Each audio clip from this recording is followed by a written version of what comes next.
Untuk membahas masifnya serangan corona di Sekolah Calon Perwira Angkatan Darat, sudah bergabung bersama kami tim pakar medis gugus tugas COVID-19 Dr. Ari Faryalsyam. Sebelumnya kami juga sudah mengundang Kepala Staf Angkatan Darat Jenderal TNI Andika Perkasa, namun beliau berhalangan.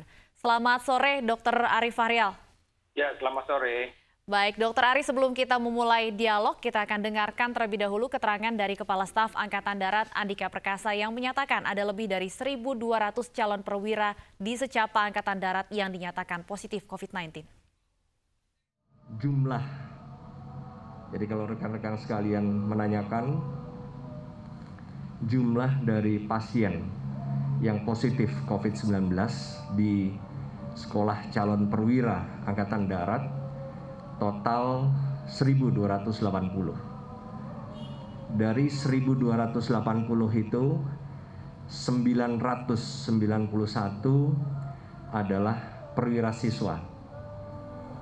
Sedangkan sisanya berarti ada 280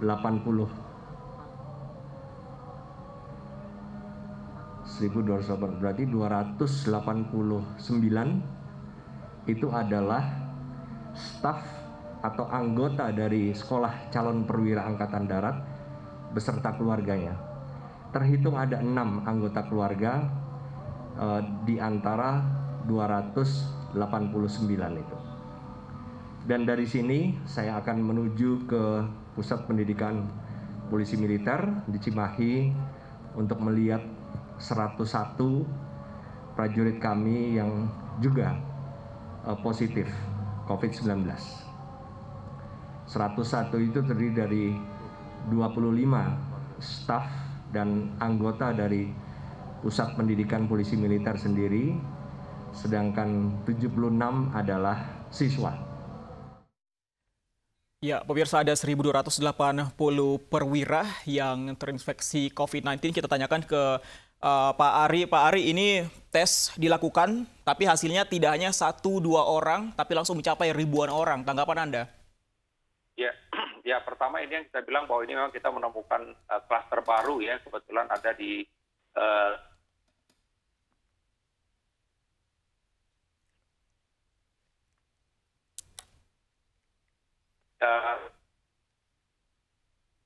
apa yang terjadi saat ini di dua pusat pendidikan militer, dalam hal ini di Angkatan Darat dan juga di Cimahi ini.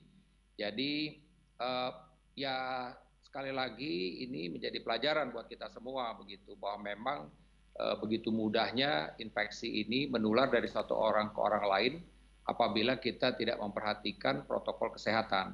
Satu. Kemudian kedua, kalau memang kita ingin mengisolasi, artinya orang memang karena untuk suatu pendidikan itu ya memang benar-benar harus diisolasi. Seperti saat kita ingat waktu pada saat kita melakukan karantina pada warga negara Indonesia yang kebetulan dari kapal pesiar, dan itu memang seperti itu gitu loh. Nah, juga untuk informasi, misalnya di beberapa rumah sakit itu memang juga menerapkan demikian bagi dokter-dokter dan perawat yang bekerja di dalam jalur merah yang sehari-hari bertemu dengan pasien itu memang diinapkan di hotel mereka. Setelah 2 minggu mereka break, baru diganti dengan rombongan baru. Jadi memang nampaknya ke depan itu ya tentu nanti ini akan dibicarakan lebih lanjut, tapi paling tidak ini memang harus menjadi perhatian semua bahwa sekali lagi kalau memang ini sesuatu sistem pendidikan yang tidak memungkinkan, artinya memang kontak fisik itu terjadi begitu ya, dalam arti kata memang protokol kesehatan sulit diterapkan, ya paling tidak tadi semua itu memang dalam kondisi terisolasi gitu loh. Jadi tidak ada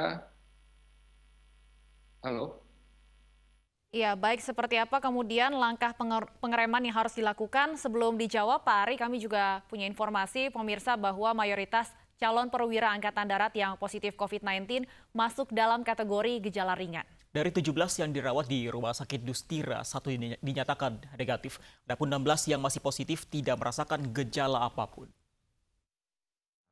Pertanyaan Mas Indra, yang di rumah sakit akhirnya total 30 saat itu, Mas Indra.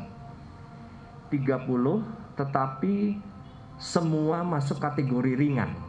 Bahkan tidak ada kategori sedang, apalagi berat, tidak ada. Dan per hari ini masih 17 yang dirawat di Rumah Sakit Dustira. Selebihnya berada di Secapa. Dari 17 itu 1 sudah negatif. Dan 16 yang masih positif, tetapi semuanya sudah tidak merasakan gejala apapun juga. Dan 1 yang negatif tetap di sana karena memang masalah TBC paru-paru. Sisanya yang saya jumpai barusan di Secapa, saya tanya satu persatu, saya ambil 3 random dan tidak ada koordinasi sama sekali. Misalnya pengkondisian tidak ada. Saya tanya apa yang dirasakan sebenarnya. Yang dirasakan sama sekali tidak ada. Jadi itu situasi yang sekarang. Kemudian selanjutnya sejak hari Selasa kemarin itu sudah dilakukan swab kedua, swab untuk tes PCR. Dan itu masih dilakukan, dan dari swab kedua itu yang sudah keluar hasilnya ada 14 yang dinyatakan menjadi negatif. Kemudian ada 296 kita masih menunggu hasil dari pemeriksaan lab PCR. Jadi sekarang baik yang siswa maupun yang staf Secapa yang tadinya 1.280 itu sudah berkurang. Dari siswa kurang 17, kemudian dari staf atau anggota Secapa sudah kurang 12, alias total 27, tetapi 296 ini sebetulnya karena belum dilapori dari rumah sakit untuk hasil lab PCR. Gitu Mas ya. Jadi untuk selanjutnya kita akan tuntaskan swab kedua sampai kita dapat, kemudian kita berangkat dari situ. Yang sudah negatif sekarang sore ini sudah kita pisahkan dari yang positif di tempat yang berbeda tetapi masih di Secapa, dan kita sudah siapkan apabila hasil dari 293 atau 296 tadi kemudian ada yang negatif. Kembali kita akan berdialog dengan Dr. Ari Fahrial Syam, tim pakar medis gugus tugas COVID-19. Pak Ari, dari 1.200 lebih perwira yang positif COVID-19, banyak diantaranya merupakan orang tanpa gejala atau hanya memiliki gejala ringan saja. Apakah ini berkaitan dengan kondisi fisik mereka? Ya, jadi memang begini, mau terus terang saja kita ada mengenal istilah yang kita bilang faktor risiko. Faktor risiko terkena infeksi sampai dengan faktor risiko untuk kondisi mengalami infeksi yang sedang, ringan, sedang, dan berat. Faktor risiko itu adalah memang faktor usia, ya umur, itu memang satu patokan. Ya disebutkan umur di atas 60 tahun itu resiko tinggi. Kemudian juga dengan komorbid tentu pertama obesitas, kegemukan. Kemudian kencing manis, hipertensi, ya misalnya riwayat stroke sebelumnya begitu, atau dengan orang dengan penyakit autoimun. Nah, kalau kita kembali lagi bahwa ini kan jelas bahwa ini adalah siswa perwira, jadi memang sudah pasti fisiknya juga cukup baik begitu ya, cukup baik pasti dari mereka, sehingga kita tahu ketika ini terinfeksi maka dari mereka ini ya itu tadi tanpa gejala atau gejalanya ringan gitu. Nah, kalau kita bicara soal terjadinya sesuatu infeksi pada seseorang, memang 3 hal. Ya, pertama adalah daya tahan tubuh, kemudian yang kedua adalah jumlah virus, dan yang ketiga adalah faktor lingkungan, gitu ya. Oke, tadi kita bicara soal virus, tadi berarti ada virus, artinya ada orang yang memang mengandung virus yang menyebabkan sumber penularan di antara para siswa-siswa ini itu terjadi begitu. Kemudian tadi bicara daya tahan tubuh. Nah, daya tahan tubuh di sinilah yang kita bisa lihat bahwa dengan daya tahan tubuh yang baik, bisa saja mungkin dia sudah terinfeksi, tapi gejala yang muncul itu ringan atau bahkan tadi tanpa gejala gitu. Jadi ini memang sesuatu hal yang memang umum terjadi gitu ya pada orang-orang dengan daya tahan tubuh yang baik itu. Pertama mungkin juga resiko untuk terinfeksinya rendah, kemudian yang kedua adalah apabila terinfeksi dengan gejala yang ringan atau tanpa gejala. Tapi kalau misalnya seandainya kemarin atau hari ini pun tidak pernah dilakukan tes kepada para perwira tersebut, apakah mereka akan bertahan lama, tidak akan pernah menunjukkan gejala apapun? Iya, sekarang kan begini, tidak ya secara teori lah beginilah, tidak mungkin semuanya itu mempunyai daya tahan tubuh yang baik. Dalam arti kagak gini, secara fisik mungkin mereka mempunyai kemampuan atau fisik yang lebih kurang sama.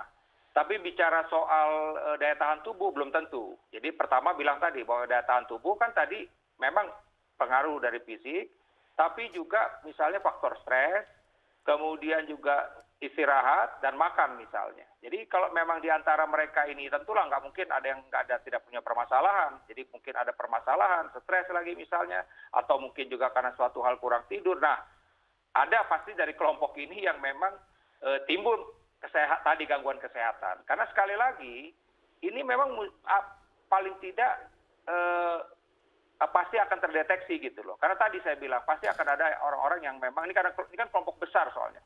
Nah, justru di sini nih ketika ada satu kasus, dua kasus yang memang tadi punya gejala, sekecil apapun gejala itu harus segera diantisipasi. Ya tadi diagnosis memang langsung diagnosis. Bagaimana diagnosisnya? Ya swab tadi. Positif, ya ketika satu orang positif, jelas dia kontak dengan banyak orang, ya semuanya itu harus dilakukan pemeriksaan gitu loh. Jadi ya artinya ya kita dari di satu sisi mungkin ada positifnya juga, ada cepat ketahuan, di satu sisi ya akhirnya memang jadi ketahuan gitu loh, ternyata banyak yang positif di dalam kelompok itu. Baik, kalau para perwira ini dalam kondisi fisik yang cukup baik, tentunya kita tidak bisa mengatakan hal yang sama dengan warga di sekitar secapa Angkatan Darat misalnya. Apa kemudian langkah-langkah yang harus dilakukan sekarang untuk mengerem penyebaran virus COVID-19 di sekitar lokasi penyebaran ini? Ya, jadi prinsipnya ketika ada satu kasus, ya ini kan karena kasus ini kan dia yang positif ya, dia menyebar kepada orang lain. Jadi prinsipnya adalah tracing. Jadi semua siswa ya ini tentu harus ya saya rasa ini dari TNI AD pasti sudah melakukan hal ini. Tapi mungkin untuk masyarakat aja mengetahui dan juga secara umum lah ya.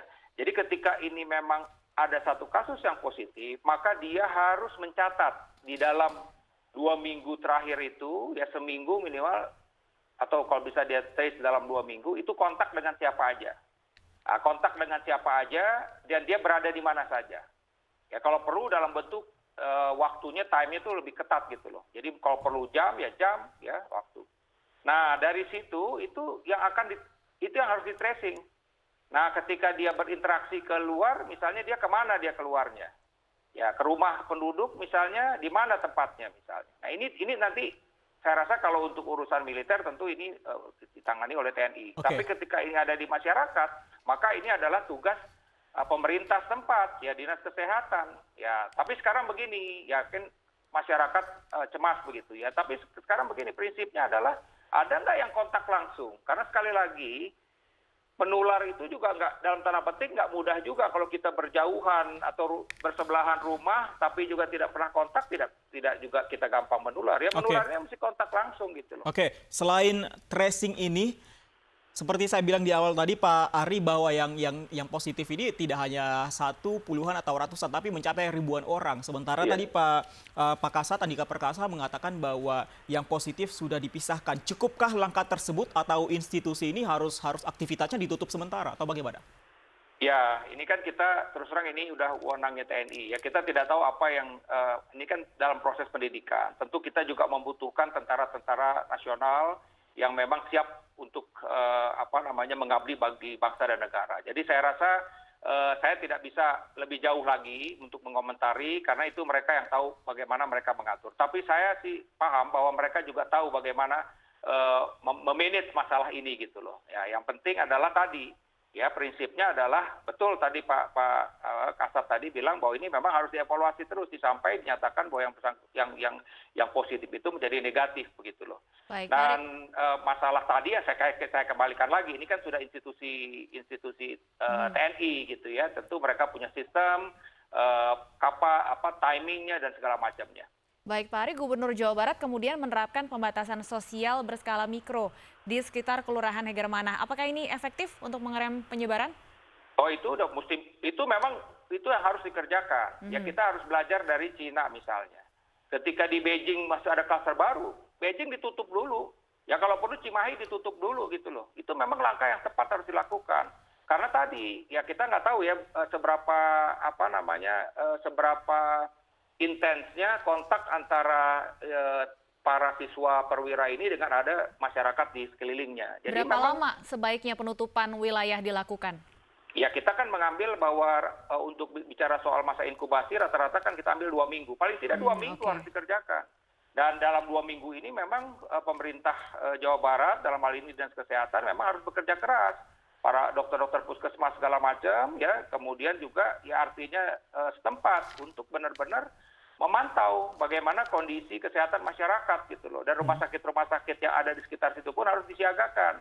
Ya itu tadilah kita tidak berharap, artinya begini ya, mudah-mudahan teman-teman ini, para perwira ini ketika berada di luar melaksanakan protokol kesehatan yang baik.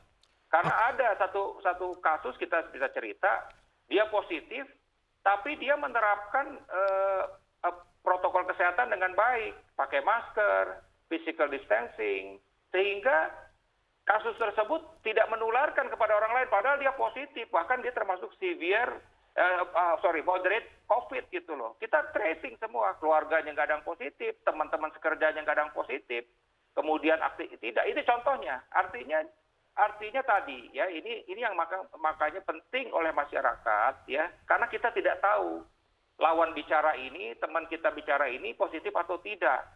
Jadi oleh karena itulah pentingnya physical distancing gitu loh. Nah itu tadi itu seberapa disiplinnya teman-teman siswa perwira ini ketika berada di luar, itu aja penting.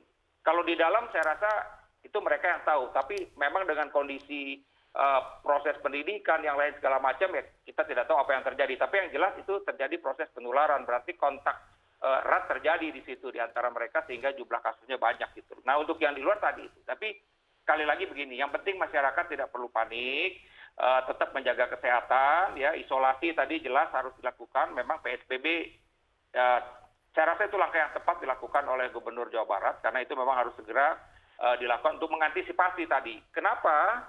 Ya pertama kita tadi ini daerah yang memang kondisi di mana jalur atau merah kita bilang atau mungkin hitam gitu misalnya seperti itu. Nah kemudian sambil dipantau tadi bagaimana kondisi kesehatan masyarakat, dan tadi ketika ada jelas tadi masing-masing siswa tadi melaporkan dia kontak dengan siapa aja, itu segera di tracing. Karena prinsipnya tracing ya, di tracing kemudian dites, kalau memang ini positif diisolasi atau diobati. Dan di tesnya itu dengan swab, bukan dengan rapid test. Kalau udah kontak itu dengan swab, bukan dengan rapid test. Oke, nah pertanyaan saya Pak Ari, kita tahu beberapa minggu yang lalu juga ada beberapa pesantren yang menjadi klaster baru penyebaran virus COVID. Apakah ini artinya memang tempat-tempat pendidikan institusi seperti ini yang mungkin bisa kita katakan ada asrama di dalamnya, ini rentan menjadi klaster baru penyebaran? Ya, jadi kan ini kan memang kita belajar dari pengalaman-pengalaman sebelumnya, ya pengalaman-pengalaman dari luar, bahwa memang ketika ada kerumunan orang, ya di tempat-tempat ibadah, di sekolah, di asrama, ya itu memang potensi terjadinya penularan di situ gitu loh. Tapi kan di satu sisi kan pendidikan ini kan tidak bisa juga dihentikan, seperti pendidikan militer saya bilang tadi. Ya pesantren tentu kita mesti hitung-hitung juga apakah ini kondisinya memungkinkan. Jadi ini memang semua kita, ya siapapun lah ini, apalagi kita di pendidikan begitu ya, baik itu di pendidikan sipil maupun di pendidikan agama maupun di pendidikan tentara, ya apapun kedinasan, ini memang harus kita antisipasi. Ya apalagi tadi ya bisa saja misalnya yang di dalam udah dijagain, tapi ternyata ada kontak misalnya cleaning service atau segala macam itu keluar masuk. Nah di situ bisa jadi sumber penularan misalnya seperti itu. Jadi ini hal-hal yang memang harus menjadi perhatian. Termasuk tadi nih di pesantren-pesantren ini apabila memang itu artinya dari segi pendidikan itu memang tetap harus dilaksanakan, ya mesti ketat protokol-protokol kesehatan dilaksanakan begitu. Ya jadi ya seperti tadi ya, jaga jarak, pakai masker, kemudian cuci tangan pakai sabun ya, dan penggunaan tempat makan masing-masing. Jadi tidak harus ditutup ya untuk sementara, Dok? Saya sih bilang begini, bicara soal ditutup atau tidak ditutup itu lihat kepentingannya gitu loh. Ya kita lihat kepentingannya. Kita bicara sekarang sekolah umum lah. Sekarang ini pada kondisi tidak memungkinkan untuk sekolah masuk diliburkan, ya silakan. Nah, tapi tadi kembali lagi untuk kepentingannya. Apalagi kalau tadi nih kayak kami aja nih, saya bekerja di institusi pendidikan kedokteran, nggak mungkin kita menghentikan mahasiswa-mahasiswa klinik untuk tidak ke rumah sakit, karena kita harus segera ini menciptakan banyak dokter misalnya seperti itu. Ya saya nggak tahu lagi mungkin di pesantren. Saat ini kita membutuhkan para kiai dan ulama yang bisa membantu menjelaskan kepada masyarakat, karena mereka dekat kepada masyarakat bagaimana orang untuk hidup sehat. Ya tentu mungkin kita membutuhkan nih para santri-santri ini untuk turun misalnya seperti itu. Jadi sekali lagi kita bicara soal kepentingan kita apa, dan kita adaptasi dengan situasi begini. Jadi bukan tutup buka tutup begitu. Jadi nggak sesimpel itu masalahnya menurut saya. Jadi mesti hitungannya itu mesti diperhitungkan semuanya. Ya karena sekali lagi ini kita belum tahu pandemi ini di Indonesia itu kapan selesainya. Baik. Kita bilang ini kasus kita masih terus meningkat, dan saya bilang hari ini 7.000, bahkan kita bisa prediksi akhir Juli atau awal Agustus mungkin kita bisa tembus 100.000. Baik. Apalagi kita temukan klaster-klaster baru seperti yang kita baru dapatkan di tempat pendidikan TNI ini. Baik, Pak Ari, kalau kemudian memang tidak perlu ditutup, apakah perlu menjadi prioritas untuk tes massal di institusi-institusi pendidikan yang berasrama? Ya, prinsipnya tadi. Jadi kita juga mesti memperhitungkan bahwa baik itu sumber daya ya maupun juga sarana prasarana ini juga terbatas. Jadi artinya kita juga mesti selektif tadi.